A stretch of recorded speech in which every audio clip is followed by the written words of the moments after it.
नमस्कार मित्रों, संस्कृत साधक चैनल पर आप सभी का स्वागत है। आइए हम लोग जो टॉपिक हमारा चल रहा था शब्द भेद का, आज शब्द भेद के परिवार का अंतिम सदस्य का हम विवेचना करेंगे, अर्थात शब्द भेद का जो अंतिम प्रकार है यानी 8वां प्रकार, आज उसका विस्तृत व्याख्या करेंगे। क्योंकि यह लास्ट है, अंतिम है, इसके बाद ये लास्ट वीडियो जाएगा, इसके बाद आपका शब्द भेद का जो टॉपिक है वो पूर्णतः समाप्त हो जाएगा। आइए देखते हैं। जैसा कि मैंने अभी तक शब्द भेद के कितने कितने प्रकार हम लोगों ने पढ़ा, तो आपके सामने यहाँ उपस्थित है। जैसे संज्ञा को पढ़ा, सर्वनाम को पढ़ा, क्रिया को पढ़ा, क्रिया विशेषण को पढ़ा, यानी विशेषण को पढ़ा, उसके बाद क्रिया विशेषण को पढ़ा, संबंध बोधक को पढ़ा, समुच्चय बोधक को भी पढ़ा हम लोगों ने। आज लास्ट 8वां पढ़ेंगे, विस्मयादि बोधक यानी विस्मय बोधक अव्यय के संदर्भ में हम लोग पढ़ेंगे। 8वां है ये विस्मयादि बोधक अव्यय। शब्द भेद के परिवार का 8वां सदस्य, लास्ट सदस्य, यानी शब्द भेद के परिवार का अंतिम प्रकार, अंतिम भेद है यह। ठीक है, 8वां, जो आज इसकी चर्चा हम लोग करने चल रहे हैं। आइए देखते हैं। आपके सामने उपस्थित है, टॉपिक है विस्मयादि बोधक अव्यय। ठीक है, आइए देखते हैं क्या है, उसका परिभाषा जानते हैं।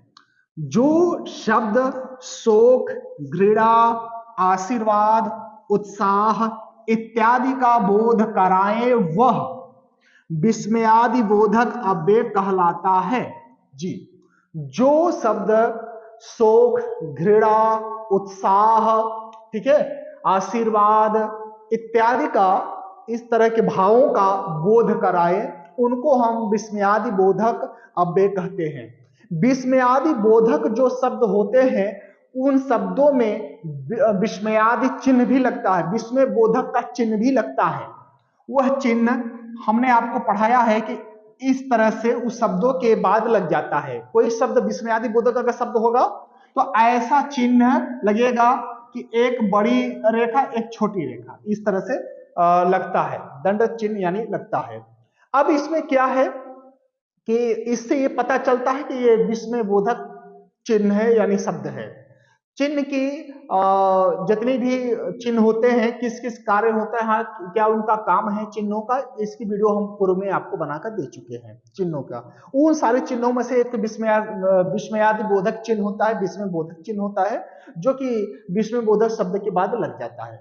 आइए देखते हैं। जैसे हे, आप देख रहे हो कि हे जो शब्द है, इस पर ये जो चिन्ह लगा हुआ दिखाई दे रहा है, इसी को हम लोग विस्मयादि बोधक चिन्ह बोलते हैं। ये लगना चाहिए। हे विस्मयादि शब्द है और ये जो चिन्ह लगी है विस्मय बोधक का चिन्ह लगा है। जैसे अरे, अरे पर ये चीज लग गया, चिन्ह लग गया। ओह, उफ, हाय, शाबाश, क्या, वाह, आह आदि।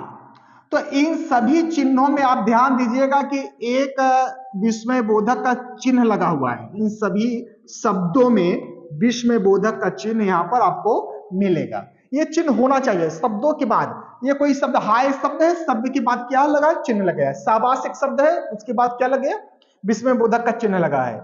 क्या एक शब्द है, उसके बाद विस्मय बोधक का चिन्ह लगा है। अगर हम चिन्ह ना लगाएं तो ये शब्द सामान्य हो जाएगा। जैसे क्या तुम जा रहे हो, इस तरह। अगर हम क्या के बाद चिन्ह लगा दे, क्या तुम जा रहे हो, यानी विस्मय आ रहा है, वहां से उत्पन्न हो रहा है, एक अलग भाव हो रहा है, उत्पन्न हो रहा है। इसी को हम विस्मयादि बोधक चिन्ह कहते हैं। आइए विस्मयादि बोधक अव्यय जो होते हैं, इन सभी के भेदों को बात करें, भेदों की चर्चा करें, तो विस्मयादि बोधक अव्यय के जो भेद हैं, यहां पर लिखा गया है विस्मयादि बोधक अव्यय के 10 भेद होते हैं। कितने भेद होते हैं, 10 भेद होते हैं। आपके सामने है। पहला है शोक बोधक, दूसरा है तिरस्कार बोधक, तीसरा है विस्मयादि बोधक और चौथा है संबोधन बोधक, पांचवा है हर्ष बोधक, छठा है भय बोधक, सातवां है आशीर्वाद बोधक, आठवां है अनुमोदन बोधक, नौवां है विदास बोधक और लास्ट यानी 10वां हमारा है विवशता बोधक। जी हाँ, आपके सामने ये 10 प्रकार के विस्मयादि बोधक अव्यय बताए गए हैं, उनके भेद बताए गए हैं।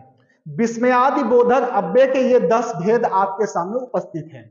अब इन 10 भेदों को हम एक एक करके पढ़ेंगे कि जैसे शोक बोधक है तो शोक बोधक अव्यय क्या है, किसे कहते हैं, कौन कौन से शब्द आते हैं, उदाहरण और वाक्यों के माध्यम से इसको हम लोग जानेंगे। आइए तो सबसे पहले हम लोग शुरू करते हैं शोक बोधक अव्यय। आपके सामने है पहला नंबर शोक बोधक अव्यय। इसका परिभाषा देख लेते हैं। जिन शब्दों में शोक का भाव हो उन शब्दों को शोक बोधक शब्द कहते हैं। जिन शब्दों में शोक का भाव हो, किसका भाव, शोक का भाव उत्पन्न हो, ठीक है, उन शब्दों को हम शोक बोधक शब्द कहते हैं। जैसे शोक का भाव हाय, ठीक है, ये अंग्रेजी वाला हाय नहीं है, ये हिंदी वाला हाय है। अंग्रेजी में हाय जो खुशी लोगों को मिलती है तब बोलते हैं हाय, और हिंदी वाला हाय शोक बोधक होता है। हाय का मतलब बहुत बड़े कष्ट में है, हाय राम, ये क्या हाय शब्द, ठीक है, शोक बोधक है। बाप रे बाप, ठीक है, फिर है रे, हे राम, त्राही त्राही, ओह, बाप रे, उफ। ये सारे जो शब्द हैं आपके सामने उपस्थित हैं, इन सभी शब्दों में विस्मयादि बोधक का चिन्ह लगा हुआ है और ये सभी शब्द क्या है, शोक बोधक है। क्या है, शोक बोधक। इन सभी शब्दों से, इन शब्दों के भाव जो है वो भाव ये निकल रहा है कि जो करता है उसको कोई ना कोई कष्ट है, इस शब्दों को उच्चारण करने वाला जो है उसको कष्ट है, इन शब्दों के माध्यम से अपने कष्ट को व्यक्त कर रहा है। आइए उदाहरणों से देखते हैं। जैसे पहला था हाय, हाय मैं बर्बाद हो गया, पहला उदाहरण, हाय मैं बर्बाद हो गया, यानी कि बहुत बड़ा विपत्ति है कर्ता के ऊपर और कर्ता बोल रहा है हाय मैं बर्बाद हो गया। तो हाय यहां जो शब्द आया है यह क्या है, विस्मयादि बोधक शब्द है, यानी शोक बोधक शब्द है। कौन सा, शोक बोधक शब्द है। इसमें चिन्ह भी लगा है, विस्मय बोधक का यहां चिन्ह भी लगा हुआ है, ठीक है। दूसरा है बाप रे बाप, तुमको कितनी चोट लगी है, बोलते हैं ना, सो कष्ट में, बाप रे बाप तुमको कितनी चोट लगी है, इस तरह से बोलते हैं। हे राम यह क्या हो गया, हे राम ये क्या हो गया, बहुत बड़ी विपत्ति आ गई किसी को अचानक, तो उसके मुख से ये शब्द निकलता है हे राम ये क्या हो गया, बाप रे बाप तुमको कितनी चोट लगी है, हाय मैं तो बर्बाद हो गया। किसी न किसी घटना से सब जुड़ा हुआ शब्द है, और वो घटना क्या है, शोक प्रदान करने वाली घटना है, ठीक है। तो ये सारे जो शब्द है जिनका कलर मैंने अलग अलग कर दिया है, यही कलर जो अलग मैंने किया है इसी को हम कहेंगे क्या, शोक बोधक अव्यय। ये सभी क्या है, शोक बोधक अव्यय। जैसे कुछ शब्द और नीचे भी है, त्राही त्राही मुझे बचाओ, ठीक है, संस्कृत शब्द है ये, त्राही माने रक्षा करो, मुझे बचाओ, त्राही त्राही, ठीक है, ये शब्द बोलते हैं शोक बोधक, ठीक है। जब राक्षस प्रबल हो जाते थे और इंद्र के पीछे दौड़ जाते थे तो इंद्र भागते थे ब्रह्मा जी के पास और बोलते हैं त्राही माम प्रभु त्राही माम, ठीक है, वहां से शब्द त्राही त्राही शब्द आया है। ओह ये तो मर गया, दुख है, कष्ट है, मर गया, ओह ये तो मर गया। तो ओह शब्द क्या है, ये ओह शब्द आपका शोक बोधक अव्यय है। बाप रे कितना बड़ा सांप था, ठीक है, मैंने उसने सांप को देखा और आश्चर्यचकित हो गया, बाप रे बाप, यानी बाप रे कितना बड़ा सांप था। उफ ये भी न क्या मुसीबत है, ठीक है। आजकल नए स्टाइल में ज्यादा ये वाला शोक लोग जताते हैं, उफ वाला शोक बहुत ज्यादा लोग जताते हैं नए जमाने में, उफ ये भी नए क्या मुसीबत है, लोग बोलते हैं उफ ये भी नए क्या मुसीबत है, स्टाइल वाला शोक है, ठीक है। तो कुछ भी हो शोक के लिए जताया जाता है उफ, ठीक है। तो ये सभी क्या है, ये है आपका शोक बोधक अव्यय पहला। अब दूसरा हम लोग देखेंगे, आइए दूसरा अव्यय की चर्चा करते हैं हम लोग। तिरस्कार बोधक क्या है, तिरस्कार बोधक, इसको देखेंगे। ऐसे शब्द जिनमें तिरस्कार का भाव हो उन शब्दों को तिरस्कार बोधक शब्द कहते हैं। तिरस्कार करना किसी को, जैसे छी तिरस्कार, छी, धिक, ठीक है, चुप, हट, धत, थू थू इत्यादि। तो ये सारे शब्द आपके सामने जो है ना एक तिरस्कार बोधक है, ठीक है। कोई पास आया चल हट बोलते हैं ना, हट, धत, इस तरह से जो शब्द बोलते हैं लोग, तो ये तिरस्कार बोधक अव्यय के अंतर्गत आता है। आइए हम लोग उदाहरणों के माध्यम से देखते हैं। जैसे एक शब्द छी, यह कितना बदसूरत है ना, कि तिरस्कार हुआ यहाँ पर, भाव उत्पन्न क्या है, छी ये कितना बदसूरत है, इस तरह से छी ये कितना गंदा है, तो इस तरह से तिरस्कार हो रहा है, ठीक है।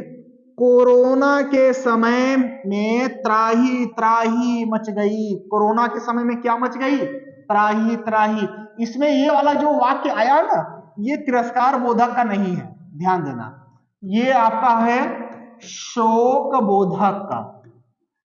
और शोक बोधक का एक उदाहरण आपका इसमें तिरस्कार बोधक में चला आया है, तो इसमें कोई डाउट नहीं है, आप थोड़ा सा इसको सुधार लेंगे, ठीक है। इसको आप शोक बोधक में रखिएगा, इस शब्द को क्या है, शोक है। कोरोना के समय में त्राही त्राही मच गई, शोक है कि नहीं इस वाक्य में, तिरस्कार नहीं है, शोक है, दुख है भैया। कोरोना का समय, उसमें तो देश में त्राही त्राही मच गई, जान बचाने बचाने लोग लाले पड़ गए जान बचाने, तो ये शोक बोधक हो गया। तिरस्कार बोधक में ये वाला उदाहरण तिरस्कार बोधक में नहीं आएगा, ठीक है।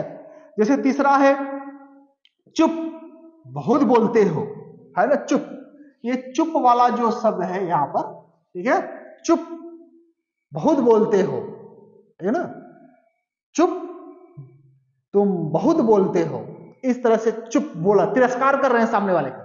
सामने वाला कुछ आके बोला, अपने शिकायत किया, सामने वाला चुप, बहुत बोलते हो तुम, तो चुप जो है अब ये तिरस्कार बोधक है, तिरस्कार हुआ वहां पर। अच्छा, इसमें एक शब्द ये धिक वाला जो उदाहरण है, धिक संस्कृत शब्द है, धिक माने होता है धिक्कार, तुम्हें धिक्कार है तुम फेल हो गए, इस तरह से शब्द बनेगा, तुम्हें धिक्कार है तुम फेल हो गए, इस तरह से, तो धिक्कार का हो गया। आइए आगे चलते हैं, इसी का कुछ और भी उदाहरण है मेरे पास, यहां पर देखिए, जैसे हट, हट, लड़ने चले आए, किसी को बोलते हैं गुस्सा में, हट, लड़ने चले आए, तिरस्कार बोधक, तिरस्कार हो रहा है। तो ये जो हट शब्द है ये क्या है, तिरस्कार बोधक अव्यय है।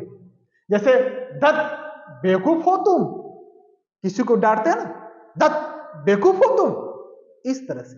तो ये जो हमने बोला धत, ये है तिरस्कार बोधक अव्यय।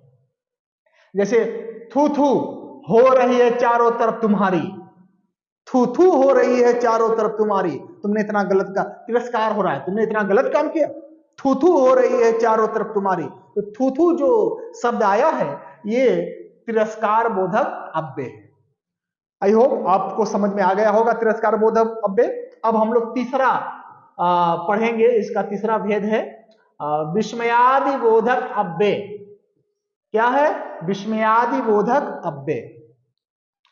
ऐसे शब्द जिनमें विस्मय का भाव होता है उन शब्दों को विस्मयादि बोधक अव्यय कहते हैं। जैसे क्या, अरे, हैं, आए, ओहो, वाह, सच इत्यादि। ये सभी शब्द जो आपके सामने आए हैं, ये सभी शब्द विस्मयादि बोधक माने आश्चर्यचकित, घबरा देने वाला, खुशी से पागल हो जाने वाला जो सिचुएशन, जो समय आता है, तो उसी समय में ये सारे शब्दों का हम लोग प्रयोग करते हैं।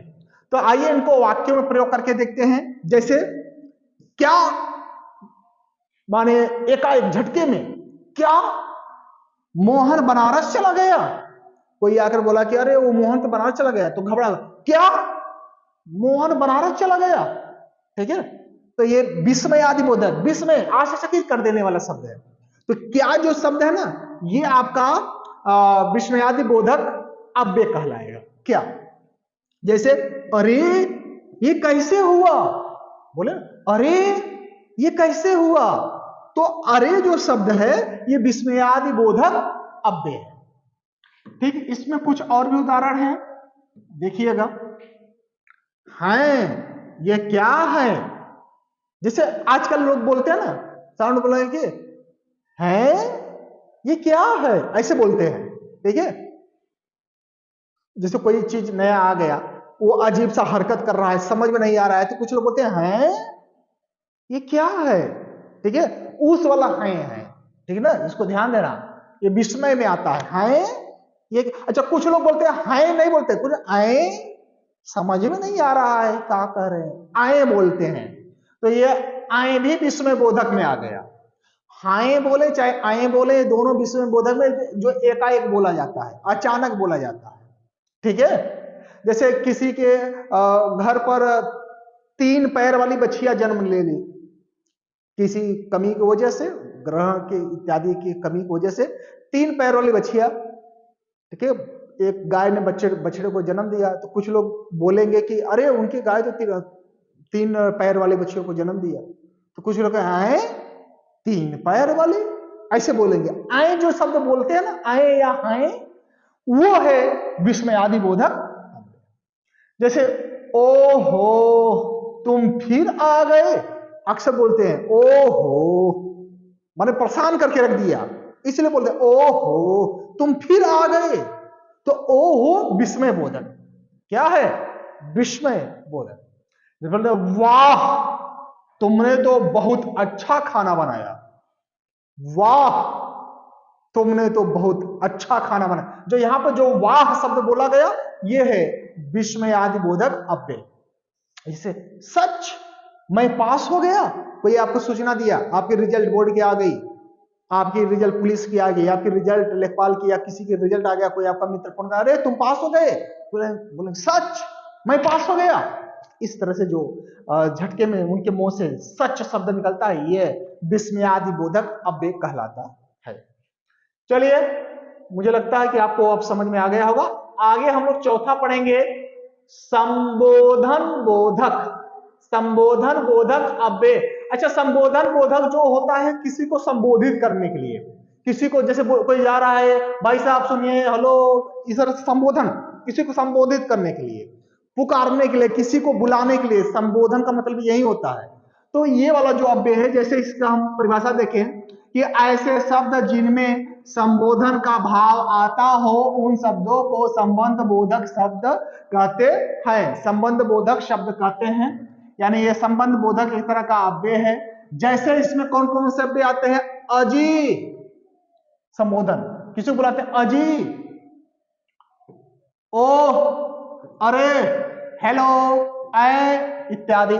तो इस तरह का जो शब्द वाक्य में आते हैं, ये संबोधन बोधक है, माने किसी को अपने तरफ बुलाने के लिए, अपने तरफ दिखाने के लिए ऐसे शब्दों को प्रयोग करते हैं। आइए उदाहरण के माध्यम से देखते हैं। जैसे है अजी सुनते हो, ये अक्सर बोला जाता है। जैसे पत्नी अपने पति को बुलाती है, नाम नहीं लेना है तो उनको यही बुलाते हैं, अजी सुनते हो। तो जो अजी शब्द उन्होंने बोला, ये अजी शब्द आपका संबोधन अव्यय कहलाएगा। कौन सा, संबोधन अव्यय। अजी सुनते, कोई जा रहा, अजी सुनते हो, तब उधर देखे तो हाँ, यानी उनको संबोधित किया, उनको बुलाया। जैसे ओ भाई साहब जरा सुनिए, किसी को बुलाना है, नाम नहीं जानते तो क्या करेंगे, तो ओ भाई साहब जरा सुनिए। तो ओ मैंने जो बोला वाक्य में प्रारंभ में, यही हमारा है संबोधन बोधक अव्यय।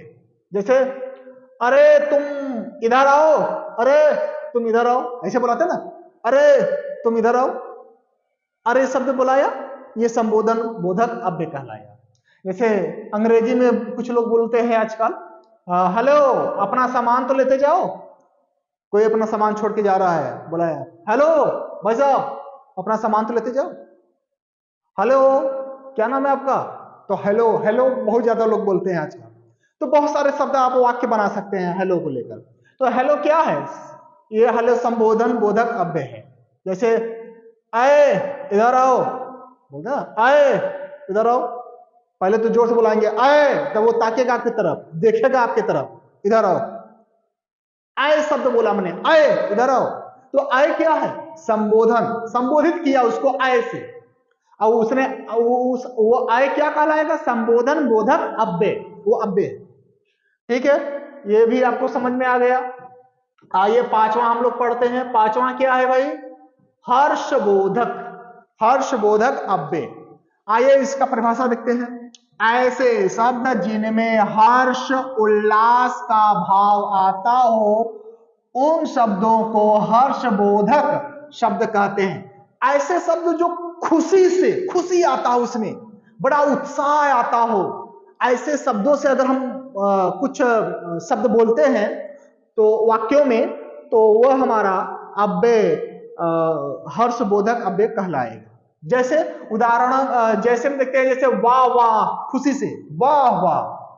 ठीक है, अति सुंदर, बहुत सुंदर, अति सुंदर। धन्य हो गया मैं आप आ गए, खुशी से। आहा, कुछ खाया, अरे वाह, आहा, ऐसे बोलते हैं। शाबाश इत्यादि, ये जो सब आपके सामने शब्द उपस्थित हैं, ये आपका हर्षबोधक अव्यय है। ठीक है, वाक्यों में प्रयोग करके देखते हैं। जैसे यहां है आपके सामने, वाह वाह क्या बात है, बोलते हैं ना कुछ लोग, वाह वाह क्या बात है। तो वाह वाह जो शब्द बोले हैं, ये वाह वाह ही हमारा क्या है? हर्षबोधक अव्यय, हर्षबोधक अव्यय। जैसे अति सुंदर, तुमने तो बहुत अच्छा खाना बनाया, वाह अति सुंदर, तुमने तो बहुत अच्छा खाना बनाया। हर्ष, खुशी है, हर्षबोधक अव्यय अति सुंदर, ये हर्षबोधक अव्यय है। जैसे धन्य हो गया मैं जो आपके दर्शन हो गया, धन्य हो गया मैं जो आपके जो धन्य हो गया, तो ये क्या है? अव्यय, कौन सा? हर्षबोधक अव्यय। बोलते आहा कितना सुंदर नजारा है, किसी को अचानक दे, आहा कितना सुंदर नजारा है, वाह। ठीक है, तो आहा ये खुशी से निकला है, आहा खुशी से निकला है। ठीक है, शाबाश तुमने तो कर दिखाया, शाबाश तुमने तो कर दिखाया। ठीक है, ये हर्षबोधक अव्यय, ये सारे हर्षबोधक अव्यय कहलाएंगे। आइए अगला हम लोग देखते हैं, यानी छठा है भयबोधक अव्यय। क्या है ये? भयबोधक अव्यय। इसका परिभाषा थोड़ा सा नीचे, यहां से देखिए इसका परिभाषा। ऐसे शब्द जिनमें भय का भाव उत्पन्न होता है उन शब्दों को भयबोधक शब्द कहते हैं। जिन शब्दों से भय का भाव उत्पन्न हो उन शब्दों को हम भयबोधक अव्यय कहते हैं। ठीक है, जैसे भय का त्राही, त्राही भय है, उत्पन्न हो रही है भय, इसका उदाहरण एक आपने ऊपर भी देख लिया है, भय उत्पन्न हुई, उई मां, बहुत लेटेस्ट लोग बोलते हैं, अक्सर ये बोलते हैं, खासकर लड़कियां बहुत ज्यादा बोलती हैं इसे। ठीक है, अच्छा हाय भय बोधक, ओह भय बोधक, बाप रे बाप भय बोधक इत्यादि। ये सभी शब्द अगर वाक्यों में प्रयोग हैं तो उन वाक्यों में इन सभी शब्दों को ही हम लोग भय बोधक अव्यय के नाम से जानते हैं। आइए देखते हैं वाक्यों में प्रयोग करके। आपके सामने वाक्य है, जैसे महंगाई के वजह से देश में त्राही त्राही मच गई, महंगाई के वजह में, महंगाई के वजह से देश में त्राही त्राही मच गई। तो यहां पर त्राही त्राही जो शब्द आया ना, यही आपका भयबोधक अव्यय है। महंगाई के वजह से देश में त्राही त्राही मच गई, भयबोधक, भय हो गया, उत्पन्न हुआ कि लोग अपना पेट कैसे भरे इस महंगाई में। उई मां मैं तो डर गई। ठीक है, इस वाक्य में जो उई मां शब्द बोला गया, यही तो है आपका भय बोधक अव्यय। डर गई, भय से निकला, उई मां मैं तो डर गई। ठीक है, भय बोधक अव्यय। जैसे हाय मैं तो गई, हाय मैं तो गई, यानी अचानक कोई ऐसी घटना घटी, आप कुछ सामने जंगल में गए, शेर मिल गया, सामने शेर दिख गया, अब सामने वाले को विश्वास हो गया कि अब वो बचेगा नहीं, शेर खा जाएगा, तो तब उनके मुंह से ये शब्द निकलता है कि हाय मैं तो गई, यानी आज मेरा लास्ट दिन है, आज तो ये खा जाएगा मुझे। तो यहां पर भी हाय जो शब्द निकला ये भय से निकला। बाप रे बाप इतना बड़ा सांप, बाप रे बाप इतना बड़ा सांप, भय से। बाप रे बाप इतना बड़ा सांप, बाप रे बाप इतना बड़ा अजगर, भय से जो ये शब्द निकला, ये आपका भय बोधक अव्यय के अंतर्गत आएगा। ठीक है, अब आगे हम लोग 7वां देखते हैं, जिसका नाम है आशीर्वाद बोधक अव्यय। ठीक है, इसका परिभाषा है कि ऐसे शब्द जिनमें आशीर्वाद देने का भाव, क्या आशीर्वाद हो, तो उन शब्दों को आशीर्वाद बोधक अव्यय कहते हैं।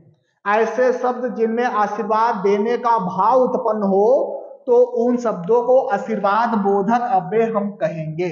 जैसे जीते रहो, आशीर्वाद दे रहे हैं, आशीर्वाद देने का भाव, जीते रहो जीते रहो, लोग देते हैं। ठीक है, दीर्घ आयु हो, माने दीर्घ माने लंबा, आयु माने उम्र, उम्र तुम्हारी लंबी लंबी हो, दीर्घ आयु हो। ठीक है, आयुष्मान भवः, आशीर्वाद। जय हो, तुम्हारी जय हो, आशीर्वाद। कल्याण हो, सदा सुखी रहो, खुश रहो, आबाद रहो, ये सब आशीर्वाद के हैं। ठीक है, आशीर्वाद के भाव उत्पन्न हो रहे हैं, तो ये सभी आशीर्वाद बोधक अव्यय कहलाएंगे। वाक्यों में प्रयोग करके देखते हैं, जैसे जीते रहो, खूब पढ़ो, खूब बढ़ो, आशीर्वाद दे रहे हैं। जीते रहो, खूब पढ़ो, दीर्घ आयु हो, दूधो नहाओ, पूतो फलो। ठीक है, आशीर्वाद है, दीर्घ आयु हो, दूधो नहाओ, पूतो फलो। ठीक है, अच्छा ये आशीर्वाद केवल फीमेल को ही दिया जाता है। ठीक है, फीमेल को यानी महिला को ही दिया जाता है, पुरुष को नहीं, महिला को ही दिया जाता है, क्योंकि संतानोत्पत्ति के लिए या ऐसा कहा जाता है, आशीर्वाद। अच्छा आगे क्या है, जय हो, खूब तरक्की करो। ठीक है, आशीर्वाद दिया, जय हो, खूब तरक्की करो। ठीक है, आशीर्वाद बोधक अव्यय।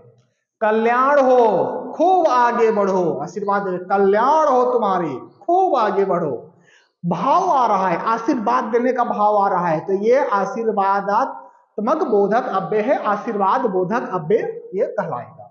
अगला हम लोग पढ़ेंगे जिस 8वां नंबर का जो नाम है अव्यय का, वह है अनुमोदन बोधक अव्यय। अनुमोदन बोधक अव्यय, इसका परिभाषा थोड़ा नीचे है, यहां से देख लेते हैं इसका परिभाषा। ऐसे शब्द जिनमें अनुमोदन का भाव आता हो, उसे हम अनुमोदन बोधक शब्द कहते हैं। जैसे हाँ हाँ, बहुत अच्छा, अवश्य। अनुमोदन का भाव आ रहा है कि कोई आपसे कोई कार्य के लिए बोला कि आप तुरंत स्वीकृति दो, अनुमोदित कर दो, उस चीज को अनुमोदित कर दो, तो यह अनुमोदन बोधक अव्यय है। और जिस वाक्य में इसका भाव उत्पन्न हो, उसी को हम अनुमोदन बोधक अव्यय बोलते हैं। जैसे उदाहरण के माध्यम से देखते हैं कि हाँ हाँ हम जरूर मिलेंगे, बोल दिया ना, हाँ हाँ हम जरूर मिलेंगे, अनुमोदित कर दिया, उनके कथनों को अनुमोदित कर दिया। ठीक है, हरी झंडी दिखा दिया, हाँ हाँ हम जरूर आएंगे। जैसे बहुत अच्छा, अब इसी तरह से मेहनत करते रहना, बहुत अच्छा, अब इसी तरह से मेहनत करते रहना। ठीक है, अनुमोदित किया, उनको प्रेरित कर दिया। अवश्य तुम्हें वहां जाना चाहिए, अवश्य तुम्हें वहां जाना चाहिए। तो आपके वाक्य में, इस तीनों वाक्यों में ये जो नीले कलर का शब्द लिखे गए हैं, वो भी विस्मयादि बोधक चिन्ह के साथ, ये सभी अनुमोदन बोधक अव्यय कहलाते हैं। आइए अब इसके साथ आगे बढ़ते हुए हम लोग 9वें अव्यय को देखेंगे जिसका नाम विदास बोधक अव्यय है। विदास, विदास माने विदाई, विदास का अर्थ क्या होता है? विदाई। ठीक है, आइए इसका परिभाषा देखते हैं। ऐसे शब्द जिनमें विदा का भाव आता हो उन शब्दों को विदास बोधक अव्यय यानी शब्द कहते हैं। विदा का भाव हो, ठीक है, अब बिछुड़ने का भाव आ रहा है, भैया चल रहे हैं, ठीक है, बिछुड़ने का भाव हो तो ये जो है विदास बोधक अव्यय ऐसे शब्द कहलाएंगे। जैसे अच्छा, ठीक है हम चल रहे हैं, अच्छा शब्द आया, अच्छा अच्छा ठीक है जा रहे, अच्छा जी अब चलते हैं, ऐसा। टाटा, बाय बाय इत्यादि ये सब लेटेस्ट आ गया आपके जमाने में। तो इस तरह का क्या है विदास बोधक अव्यय कहलाएंगे। जैसे वाक्यों में हम लोग इसका प्रयोग करके देखते हैं, आपके सामने है, अच्छा तो अब हम चलते हैं, गाना भी बना है इसके ऊपर, अच्छा तो अब हम चलते हैं। तो विदा ले रहे हैं ना, सामने वाले से विदा ले रहे हैं, अच्छा तो अब हम चलते हैं। अच्छा जो शब्द आया ये विदा के भाव में है। किसके भाव में है? विदा के भाव में। तो विदा बोधक अव्यय या विदास बोधक अव्यय कहलाएगा। अच्छा जी अब हम चल रहे हैं, ठीक है, बहुत बात है, अच्छा जी ठीक है अब हम चल रहे हैं। अच्छा जी जो शब्द आया ये भी विदा लेने के अर्थ में है कि हम विदा ले रहे हैं, उससे जा रहे हैं। टाटा फिर कभी हम मिलेंगे, ठीक है, जा रहे हैं उसे बोले टाटा फिर कभी हम मिलेंगे, विदा लिए, विदा लेकर जा रहे हैं। बोलते हैं बाय बाय हम जा रहे हैं, बाय बाय अब हम जा रहे हैं। तो बाय बाय शब्द जो आया, टाटा जो शब्द आया, अच्छा अच्छा जी, ये सभी क्या है? विदास बोधक अव्यय। ठीक है, आपको समझ में आ गया होगा। लास्ट हम लोग पढ़ेंगे, क्या नाम है इसका? विवशता बोधक अव्यय। क्या है? विवशता बोधक अव्यय। इसका परिभाषा देख लेते हैं, आपके सामने है। ऐसे शब्द जिनमें विवशता का भाव आता हो उन शब्दों को विवशता बोधक शब्द कहते हैं। जैसे काश, हे भगवान, कदाचित इत्यादि। ऐसे शब्द जिसमें विवश है, कर्ता जो है, वक्ता जो है विवश है, बोल रहा है, विवश में आके बोल रहा है काश मेरी भी नौकरी लग जाती, विवश है, ठीक है, उस चीज को पाने के लिए क्या है? विवश है। तो इसको हम विवशता बोधक अव्यय कहेंगे। आइए उदाहरण के माध्यम से देखते हैं इसको। जैसे आपके सामने उदाहरण है, काश मेरे पास एक कार होती, विवश है, विवश में बोला काश, विवश में बोला काश मेरे पास एक कार होती, ठीक है। हे भगवान अब मैं क्या करूं, विवश है, हे भगवान अब मैं क्या करूं, विवश है, ठीक है। कदाचित हमें कुछ करना चाहिए, विवश में फंसा है, फिर बोला कदाचित हमें कुछ करना चाहिए, संस्कृत शब्द है, शायद मुझे कुछ करना चाहिए, कदाचित हमें कुछ करना चाहिए। तो इन तीनों वाक्यों में जो हरे कलर की है ये सभी शब्द आपका विवशता बोधक अव्यय कहलाते हैं। तो आपका संपूर्ण अव्यय परिवार इस 8वें प्रकार से, जिसका नाम था विस्मयादि बोधक अव्यय और उनके सारे प्रकार, आज कंप्लीट हो रहा है। और हम लोगों ने शुरुआत, इस टॉपिक की शुरुआत, शब्दभेद टॉपिक की शुरुआत जो है वो किए थे संज्ञा से। किससे किए थे? संज्ञा से। ये पूरा सब कुछ हम लोगों ने पढ़ा, संज्ञा पढ़ा, सर्वनाम को पढ़ा, फिर क्रिया को पढ़ा, विशेषण को पढ़ा, पांचवा हम लोगों ने क्रिया विशेषण को पढ़ा, फिर संबंध बोधक को पढ़ा, फिर समुच्चय बोधक को पढ़ा, और अभी अभी लेटेस्ट में विस्मयादि बोधक अव्यय को पढ़ के अभी खाली हो गए। ठीक है, अभी अभी हम लोगों ने इसी को कंप्लीट किया। यानी कि शब्द भेद नाम के व्याकरण शास्त्र में शब्द भेद नाम का जो परिवार था, सारे परिवार के सदस्यों को हम लोगों ने अच्छे से पढ़ लिया, सीख लिया। तो शब्द भेद आपका ये समाप्त होता है। धन्यवाद आप सभी का बहुत बहुत वीडियो को देखने के लिए। और कृपया यहाँ से कुछ भी ज्ञान आपको मिला हो तो प्लीज चैनल को सब्सक्राइब करें और लाइक करें, शेयर करें या ना करें ये आपके ऊपर है, लेकिन लाइक जरूर करें और सब्सक्राइब भी करें। ठीक है, इसी तरह पढ़ते रहिए, हंसते रहे, मुस्कुराते रहे। धन्यवाद। जय हिंद।